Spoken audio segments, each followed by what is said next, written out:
Okay, welcome to the second lecture of this course on DSP. So in the first introductory lecture, we have discussed about what is basically a DSP system and how it is different from analog signal processing.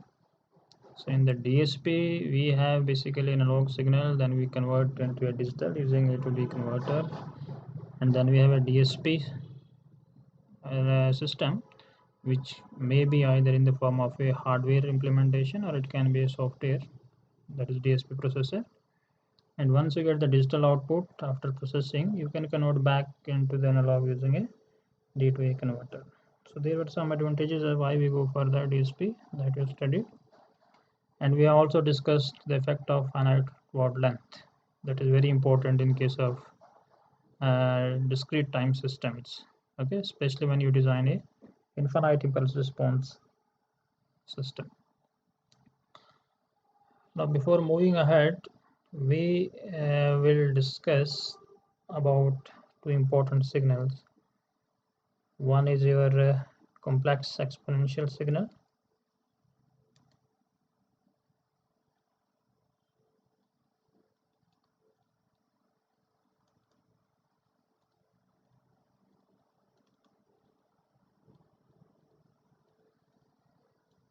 and the second is your sinusoidal signal.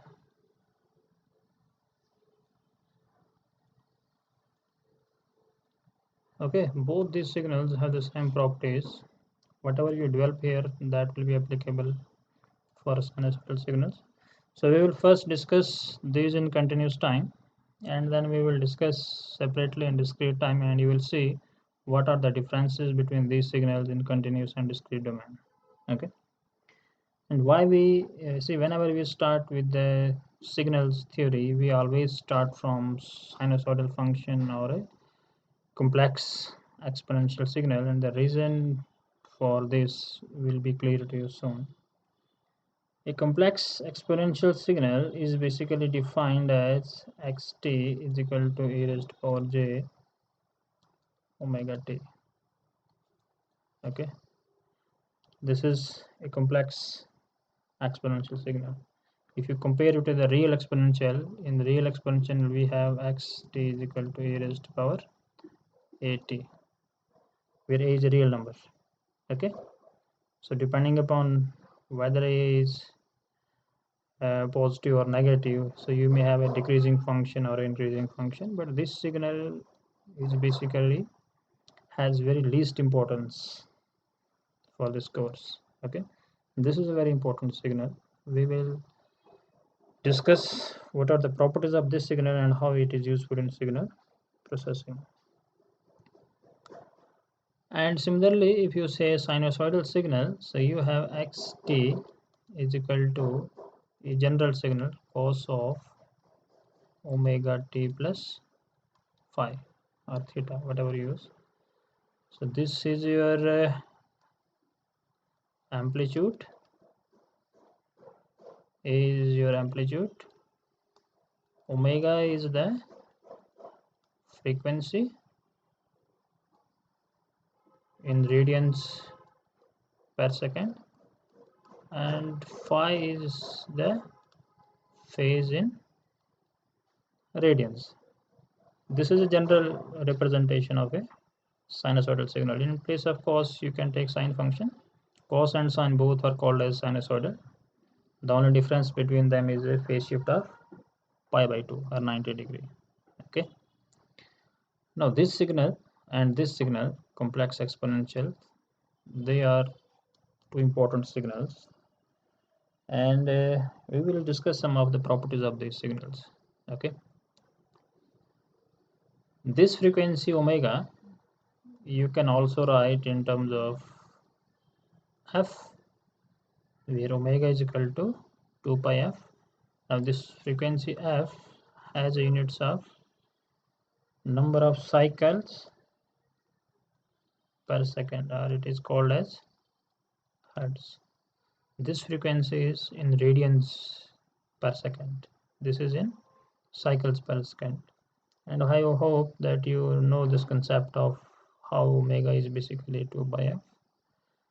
Okay, let me elaborate on this a little bit. When you define the angular frequency omega, it is basically defined by a phasor. Okay, so you have, if you take a unit circle and you have a phasor, this is a circle of unit radius, you have a phasor which is rotating with the speed of omega radians per second. Okay, it means in 1 second the angle that is covered by this rotating phasor is omega radians. Okay, and you know that if it completes one rotation, you have 2 pi radians in one circle. Now how this sinusoidal function is relative to this rotating phasor is that it is nothing but the cosine function is nothing but the projection of this function on one axis. On the another axis you get the sine function. Okay, so suppose the phasor is currently in this position. Okay, phase is 0. So at this point we make two components, one x-axis and y-axis. So on x-axis this will become 1, on y-axis its projection will become 0.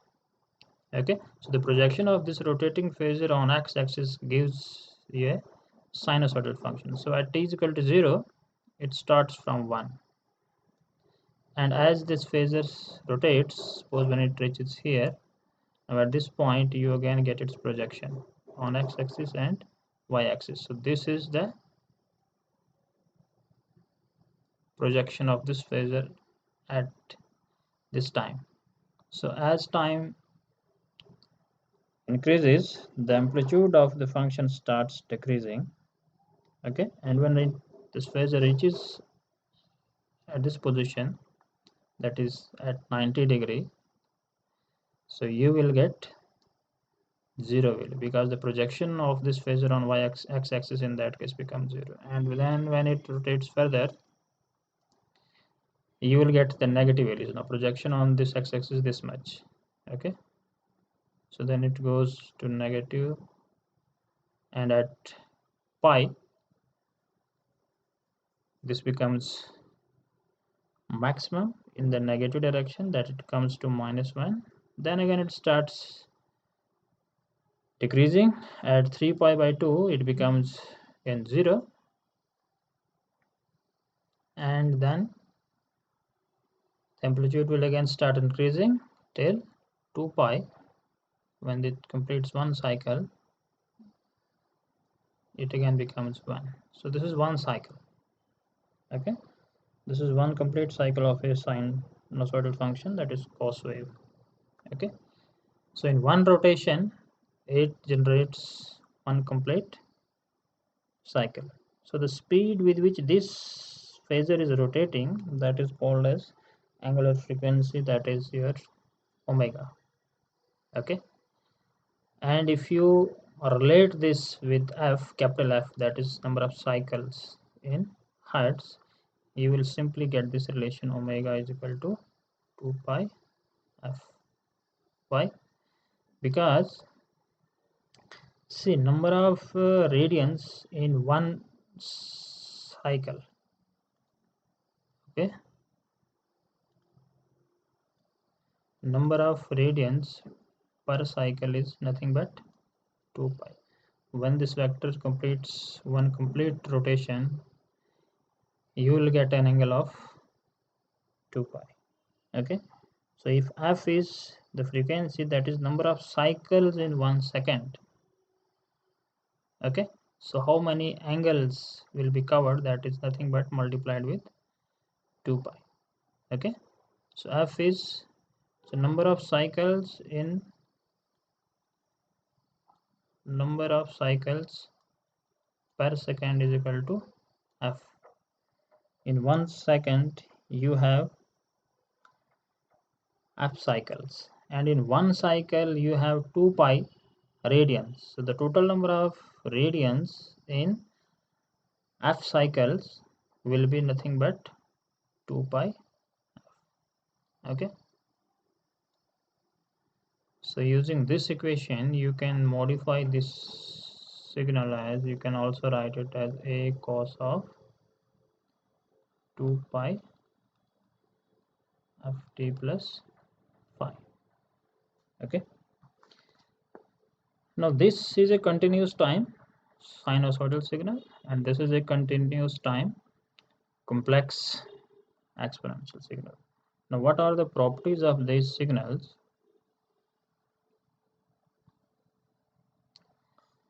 We will take them side by side. You have a complex exponential,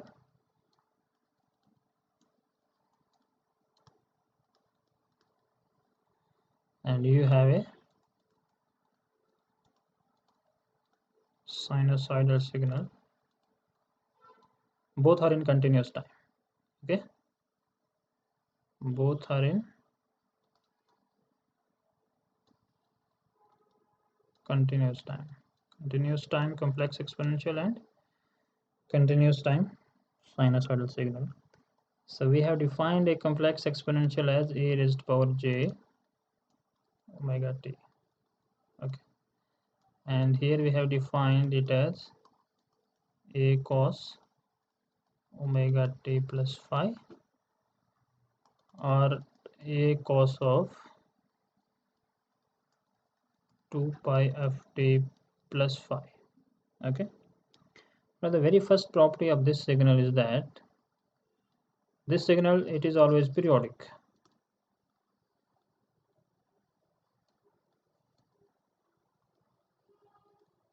Okay, and the same property applies here. Both the signals, they are always periodic. Now how to find the time period? When you define a periodic signal, we say that xt is periodic with time period t if x of t plus capital T is equal to xt for all values of t. Okay, it means whatever is the signal value at t, this, if the same value comes at x of t plus t, then this signal becomes a periodic signal. Okay, now for this signal to be periodic, let us suppose it has a time period t.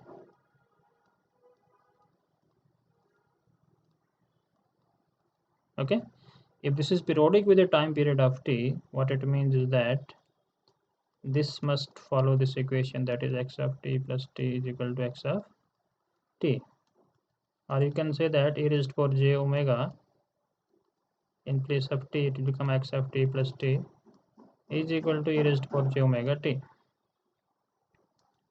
or you can say that e raised to power j omega t multiplied with e raised to power j omega capital T should be equal to e raised to power j omega small t. And for this equation to be valid, this factor must be equal to 1. Okay, so your e raised to power j omega naught t omega capital T should be equal to 1. So if this is 1, so 1 e raised to power j theta is 1 when theta is a multiple of 2 pi. Okay, e raised to power j theta is equal to 1. It means your theta should be a multiple of 2 pi. K can be 0. E raised to power 0 is 1, e raised to power 2 pi, that is cos 2 pi plus sin 2 j sin 2 pi, it is 1. E raised to power 4 pi is also 1. Okay, so it implies that omega t should be a multiple of 2 pi k, where k is a integer value 0, 1, 2 and so on. Okay, if omega t is a multiple of 2 pi, this equation will become 1, and in that case both the signals, they become equal. So time period of this signal you can say is 2 pi k by omega. Okay, now when you say time period, we basically see for the minimum value of t which satisfies this equation, the minimum value of t, that is called as time period, because if a signal is periodic with t, it will also be periodic with a time period of 2t. Okay, 3t, and so on. Suppose if a signal is periodic with a time period of 1 second, okay, it means after every 1 second the signal repeats itself. So if it repeats after 1 second, it means it also repeats after 2 seconds, because you have 2 cycles now. So 2 cycles and the next 2 cycles, they will be exactly same. So the minimum value of t in this case is when k is equal to 1, because when you put k is equal to 0, then also this equation is valid. But in that case, your time period will be 0. Okay, so that will become a constant signal, okay, with a 0 frequency. So when the frequency is 0, your time period is basically infinite. So you cannot define the time period for a constant signal, because a constant signal is periodic for any value of t. So its fundamental time period is generally not defined. Okay, so when you have k is equal to 1, you get the minimum value of t, and that is 2 pi upon omega. So this becomes the time period of the complex exponential signal. So complex exponential signal, they are always periodic in nature, and how you calculate the time period, you get from this equation 2 pi by omega. Okay, in terms of f or hertz, you can write this equation as 2 pi upon 2 pi f, so you get 1 by f. So if f is the frequency in hertz, the time period of the signal is 1 by f. The same concept you can use here. And this signal is also periodic, and the time period is 2 pi by omega, or it is 1 by f. Okay, and you can use the same mathematics here to prove that this is periodic with a time period of 2 pi by omega. Okay, so both the signals,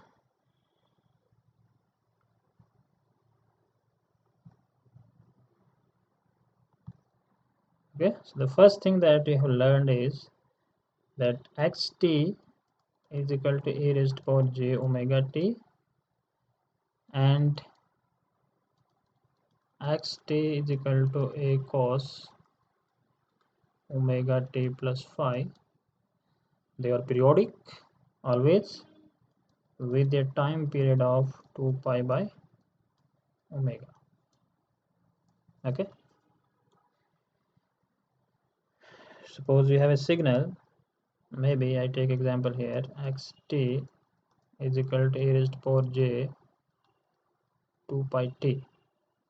So what is the time period of this? It is 2 pi by omega. Omega in this case here is 2 pi. 2 pi by 2 pi, it is 1.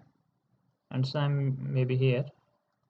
You take xt is equal to, suppose, 2 cos of 2 pi t plus pi by 2. So 2 is the magnitude, 2 pi is the frequency, angular frequency omega, and pi by 2 is the phase.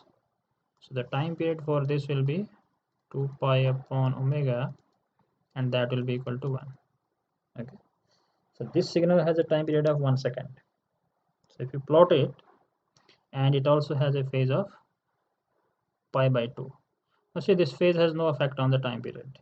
Phase and amplitude, these have no impact on time period. The time period is totally defined from the frequency. Means if you take another signal like xt is equal to 2 cos 2 pi t only. Okay, this also has a time period of 1 second. Both the signals, they have the same frequency, they have the same time period, but if you plot them in time, they will be different, because this has a phase shift of pi by 2 or 90 degrees. So if you plot this signal cos 2 pi t, what you will get, if I plot xt is equal to cos of 2 pi t with a magnitude of 2, so the time period is 1 second. Okay, for this we have computed t, which is 2 pi by 2 pi, that is equal to 1. So its maximum magnitude is 2. It will oscillate between 2 and minus 2, and this is how we will get this function. Okay, so this is one complete cycle. Now this time is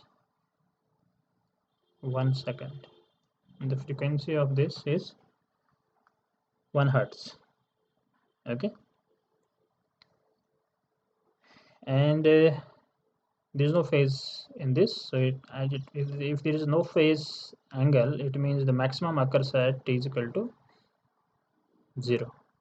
But if you plot this function xt is equal to 2 cos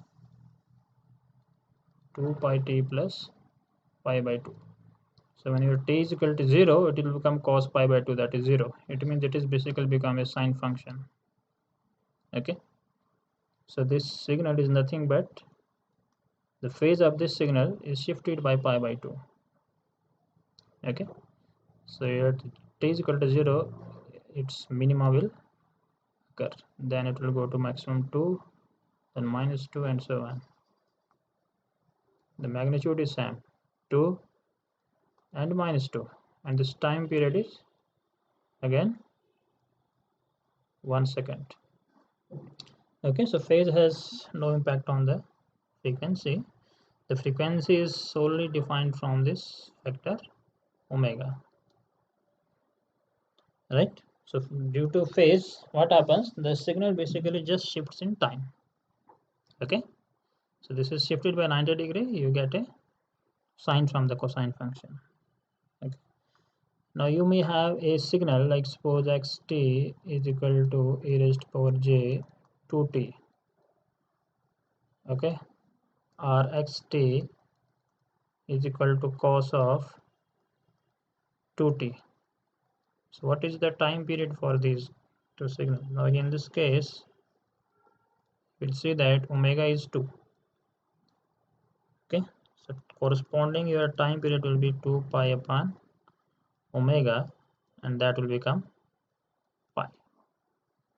So another important concept is that the time period of the continuous time signal, it can be a rational number also, pi. It is not necessary that it is 1, it can be fraction also, it may be 1.2, 5.6, whatever it is, but apart from that it can be a rational value also, like in this case. So the signal in this case will repeat after pi. Okay, and another important relation between, when we define the signals, we also introduce the concept of negative frequencies. And for that, any real signal, suppose we have x at analog signal, which is a cos of omega t plus pi. Using the trigonometric identities, you can write this equation as a by 2 e raised to power j omega t plus phi plus a by 2 e raised to power minus j omega t plus phi. Okay, now this is a real signal, these are complex signals.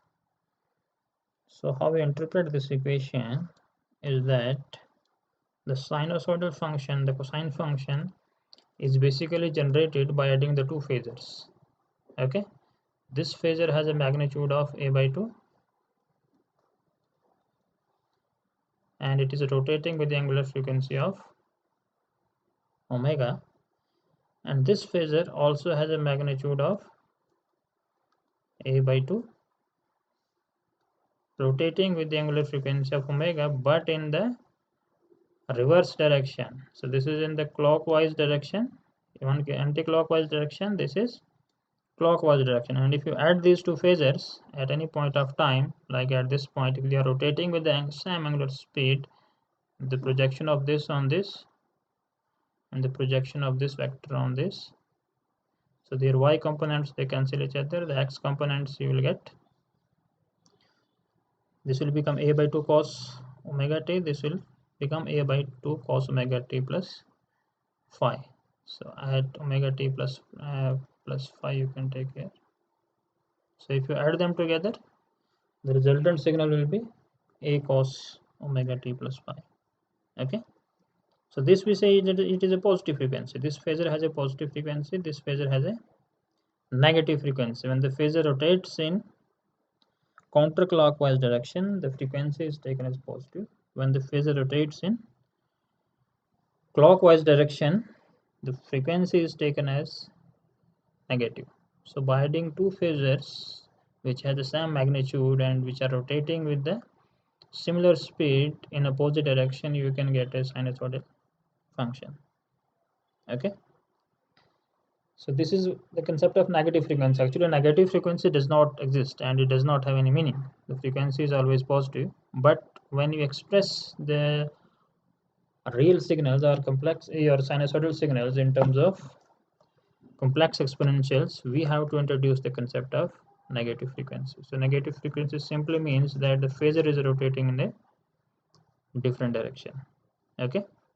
So this is the one property of this continuous time signals or complex exponential signals, that they are always periodic.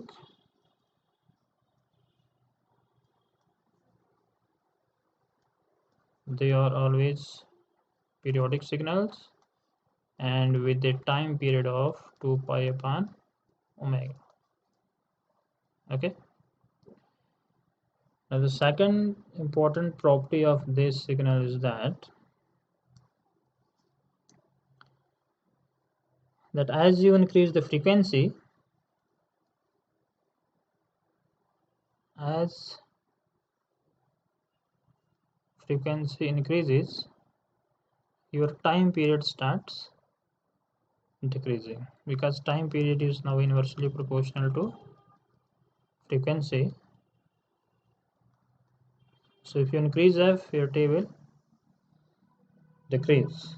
So increasing frequency means less time period. It means you have more number of oscillations per unit time. Okay. So you have one signal maybe like this. This is the time period t.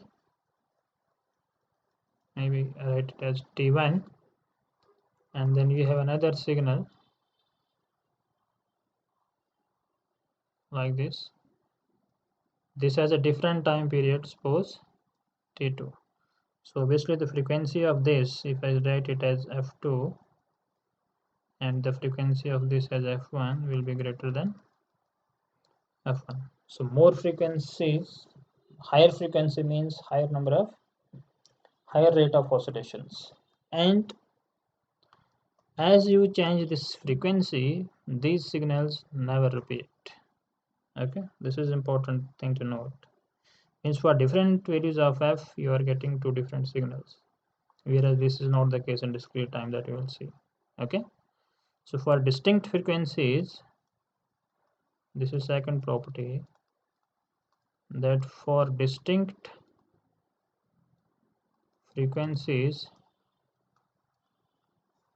the signals themselves are distinct. Okay.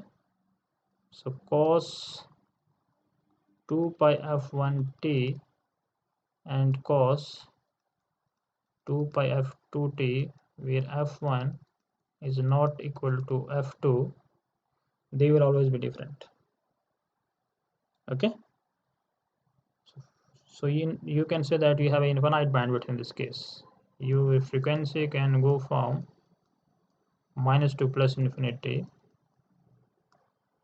Sorry.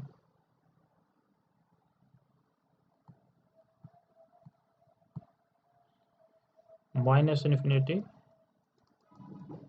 to plus infinity. Okay. So as you go on increasing the frequency, you are getting more and more oscillations in the signal, and as you decrease the frequency, you are getting less number of oscillation. Okay, so when you decrease the frequency to 0, your time period is infinite. So frequency 0 means you have a constant signal. Okay, this has a 0 frequency, but its time period is undefined because this signal can be periodic for any value of t, whatever t you take. Okay, so t for this is undefined, but you can say it is a 0 frequency signal because there are no oscillations. Okay, anyhow, frequency means how many oscillations are there, right? So this is the second property, that continuous time sinusoidal signals or complex exponential signals, they have an infinite bandwidth, you can say. The frequency can go from minus to plus infinity, whereas if you see in the discrete signals, they have a different picture. Okay, so increasing the number of frequencies, that increasing the frequency of the signal increases the rate of the oscillations. Okay, so this is all about the continuous time complex exponential and sinusoidal signals. So we have studied the three properties. The first was that they are always periodic with a time period of 2 pi by omega. The time period can be any value. The second property is that the signals, they are different for different frequencies. They never match with each other if the frequencies are different.